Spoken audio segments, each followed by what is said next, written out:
If you're thinking about renting your house or a room or a unit on your property to travel healthcare workers, specifically travel nurses or travel therapists, let's talk about this. Hi, my name's Julia. I've been a traveling speech language pathologist since 2010. I have a website, The Traveling Traveler, where I answer all the questions you can think about that travelers might have on assignment. And as my website's been around a long time, I constantly get messages from people who want to rent to travel nurses and travel therapists asking me, how do I do it? Will you advertise my unit? Despite I literally have a disclaimer on my website saying not to email me about renting to travelers, I still get these messages. Okay, I am not in the renting or advertising units business, but I have a little content that I can make here to help you out. So if this can help you rent to travelers, I'm happy about that. So first of all, if you're thinking about renting to travel nurses, travel therapists, anybody in the travel realm, I want you to really think about why you want to do it. Travel healthcare rentals are in this space in between short-term rentals and long-term rentals. We're starting to call it the midterm rental unit, where it's 3 months to maybe a year that you could rent your property. So the big thing I want you to think about right now is, why do you want to do these midterm rentals? I'm going to say this right off the bat, up front. You might not even want to watch the rest of this video after hearing it, but travelers do not want to be overpaying or pay a lot for housing. You might be wondering, what does this mean? It means if you look at the short-term prices in your area and the long-term prices in your area for housing, travelers want to pay the long-term rates, if not less. Okay, travelers do not want to pay a lot of money for housing. There's a lot of people I've been seeing coming out in this market lately who are thinking, I'm going to get rich off of renting to travel nurses. I just don't see that happening. There's always going to be hotels that will rent to travelers for probably less than a lot of your more expensive units. There's going to be people renting rooms. In the scheme of things, we want to pay generally as little as possible for a unit. We want bare bones units, and we actually kind of get offended if you're overcharging for a unit based on the prices we're seeing. So this is an area, in my opinion, you want to get into if you have some other reason for getting into it, like you like renting to travelers. I worked with a lot of landlords, I lived with a lot of landlords who just like the type of tenants that travelers are, and they like the turnover, but not the short-term turnover. So I'd say this is the number one reason why I think a lot of people who rent to travelers like it, and I would recommend it too, is that you want the flexibility of renting your space, but you don't want to be locked into a long-term lease, specifically if somebody stinks.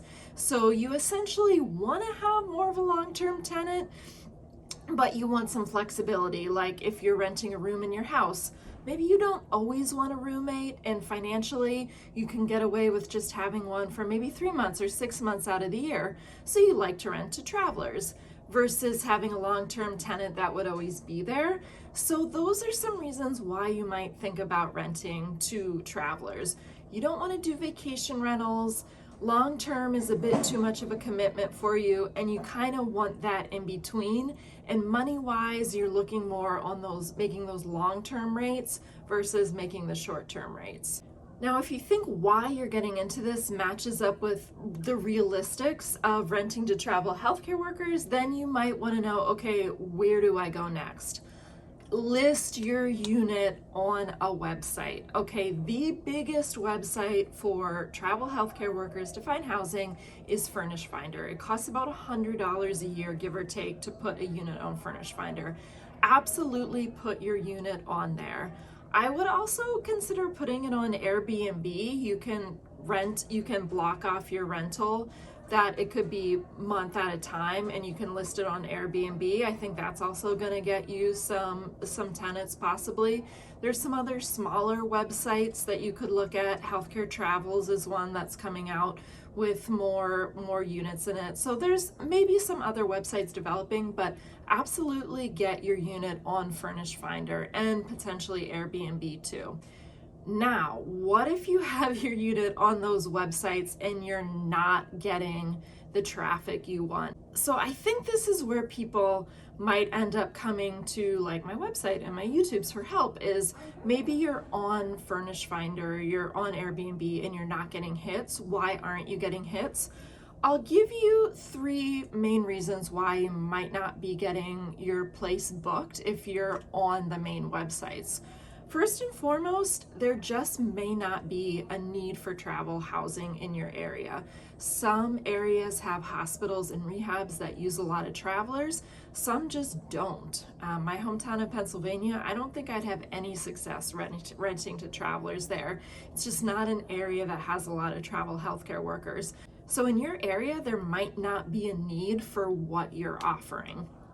You might want to consider doing long-term tenants or potentially short-term, depending on where you're living. So the need, that would be the big one. If you're not getting hits on your unit and you're on Furnish Finder, you're on Airbnb, I would say look at, is there actually a need to rent to healthcare workers in your community?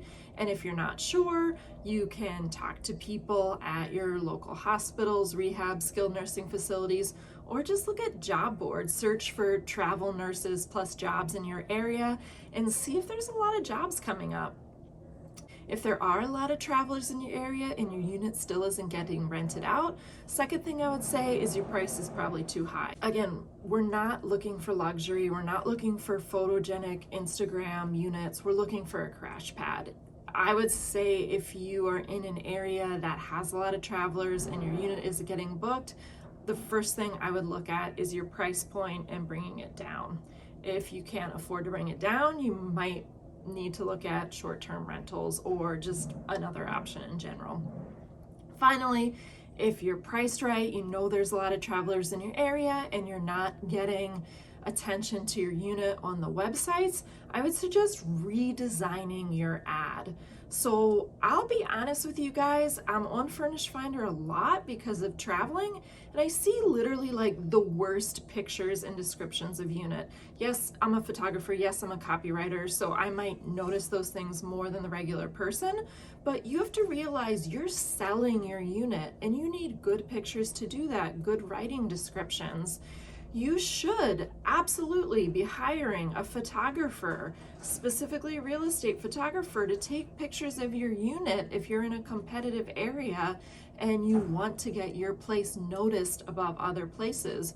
You could do it yourself, especially if you have a new camera phone with a wide angle lens, but you need good lighting, you need to know angles, you need good pictures of your unit up if you're in a competitive neighborhood that gets a lot of travelers, and you need a good description of the unit to entice people to want to stay there. So that would be my last suggestion if you're not getting tenants, is to redesign your listings and probably enlist professional help to do it. A really common question that I see on Reddit and travel nursing groups, to the point that it's kind of become obnoxious because it gets asked so often, is what do travelers want in a unit? And I think you've probably guessed some of the main things already by watching this video, but we want a basic cheap unit or room. So we don't want to be overpaying. We want something that's minimal but meets our needs. Location to hospital or assignment is key, so we want to be as close to the hospital as possible. So units that are closer to hospitals or wherever the traveler is working is going to have like priority in our minds, and we want a cheap, affordable unit. As far as furniture and decorations go, we really want minimal. So I notice like a lot of short-term units, they go more for aesthetics, for colors over comfort. I was recently hanging out with one of my traveler friends and she couldn't stop complaining because their like mid-century modern sofa that was this like bright color was so uncomfortable, and coming home from a long day of work, it just isn't where she wants to sit. So we're looking for comfortable, minimal, basic units. It doesn't have to be Instagram friendly. It doesn't have to be this like greatly decorated place. We're really looking for the basics. I was at the Travelers Conference, which is like the big conference for healthcare travelers. It's in Vegas every year. I was there many, many years ago when one of the biggest furniture rental places in the country was an exhibitor there. I haven't seen them back, but I was talking to them for a long time about renting furniture to travel nurses. And it was so interesting because they were saying coming to this conference has opened up our eyes so much, whereas many of our corporate rentals want very professional units with paintings and vases for flowers and like all these things. They were saying all you guys want is like a crash pad. You're basically these modern day hippies who travel to jobs and you just want a very minimal lifestyle. And I think that's a great way to think about us as you're furnishing your unit. You want it to be basic but functional, very minimalistic, and something that's comfortable yet meets all the needs. People always want to know, well, what should I have in the unit? Some basics I would think about are a great comfortable mattress. Some of the worst units I've stayed in have been in the ones with old mattresses, and I've actually left with sore backs. So really consider that. Our sleep is really important. You want to have a good mattress, change it up every couple of years to make sure it's not sinking. In the bedroom, get blackout curtains. A lot of your travelers are going to work night shift and sleep during the day.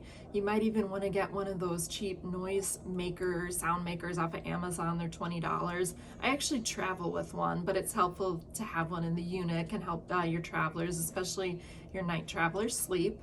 In the bathroom, I think it's great to come into a unit that has everything fully stocked, like shampoo, conditioner, soap, toilet paper, all that ready to go. Generally, travelers will replace what they need kind of as they go, but it's great to come in with some of that stuff there already. It's a real perk. In the kitchen, and this is where things get cool, you can always tell when you're in a traveler unit because the kitchen's kind of grow like with random stuff, if you know what I mean. Like travelers will kind of leave something behind for the next traveler, then it's there for you. So I personally like to stay in a unit that has been stayed in by a lot of travelers, that's been lived in, because the kitchens tend to be fully stocked. So what do I mean by fully stocked in the kitchen? Having basic spices, having basic like frying pans, pots and pans, utensils, cooking utensils. For whatever reason, a lot of units don't have tongs. They don't have like a good cutting knife. A lot of units have like really dull knives, and if you cook, it can be frustrating. They don't have things like strainers often for like pasta strainers. I always like a unit to kind of come with everything you would need to cook a meal. A lot of us cook. What other things in the kitchen? Basic spices, trash bags, cleaning supplies. Oh, the other thing, stuff for our lunches and to go. So having to-go mugs, to-go water bottle, Tupperware, that's really helpful. Usually if I come to a unit and it doesn't have Tupperware in it, that's something I would have to buy. But in general, I see a lot of hosts getting kind of stuck on the idea of maybe their unit isn't renting because it's not filled with the right stuff. I would generally say the more enticing a unit is going to be to travelers, again, and you've heard this before, it's going to be the price and proximity to their assignment. So I think the more things you can get in the unit that are helpful to us, like a fully stocked kitchen or like blackout drapes, that's going to be better. But the thing we're going to look for the most is the price on the unit and the proximity to the hospital. Now, when you do get your unit rented out, I think it's great if you can interact with the travelers. I've become close with a lot of my landlords, built a lot of great relationships. I think at the minimum, if you could leave kind of a welcome book, a packet that describes everything we need to know about the unit, like the Wi-Fi, how to use the like TV or cable box if you have one, like a Roku. Leave any menus, any takeout menus for local restaurants, any recommendations you have for the neighborhood, any house rules too. I think that's all really helpful. And just a side note on house rules too, know that the more rules you have, the less likely a traveler really is to live with you. And I know it's your house, your rules, but just know, like I've talked to a lot of landlords on the phone who've had curfews on their units. strict no guest policies, or every guest you have has to spend like a $50 a night minimum to stay there. Look, like I travel as a solo traveler. I might get like one guest for maybe 1 or 2 nights the entirety of my assignment if I'm lucky and somebody comes to visit. But just the fact that my landlord wants to charge me for that, it doesn't really make me want to stay with them, if that makes sense. Like, I always ask my guest policy when I'm interviewing a landlord. If the landlord's like, yeah, if you want to have like a visitor come over, that's fine. Obviously they usually say we don't want somebody else living there, somebody to stay for like a week or two. But if it's just like, yeah, your mom coming or your boyfriend coming, that's fine. And like, that's the sort of thing I'm looking for when people get really strict, like, well, you have to pay $50 a night for every head you have in the unit. It doesn't really feel like you're home. It feels like you're always walking on eggshells. So keep that in mind too. And the other thing to keep in mind, especially if your unit isn't renting out, you might want to consider allowing pets if you don't allow pets. So I've traveled with my dog sometimes he stays at home with my boyfriend when we travel, but it can be hard to get pet-friendly units, and letting your unit open to pets is definitely going to increase your options too. So I rambled a little in this video, but let me know what you think. If you find these tips helpful, if there's more you want to know about renting to travelers, drop it in the comments. As I say on my website, please don't message me about renting your unit on my website. I'm gonna charge you more than Furnish Finder is to advertise, so you're better off going there, but I hope these tips help.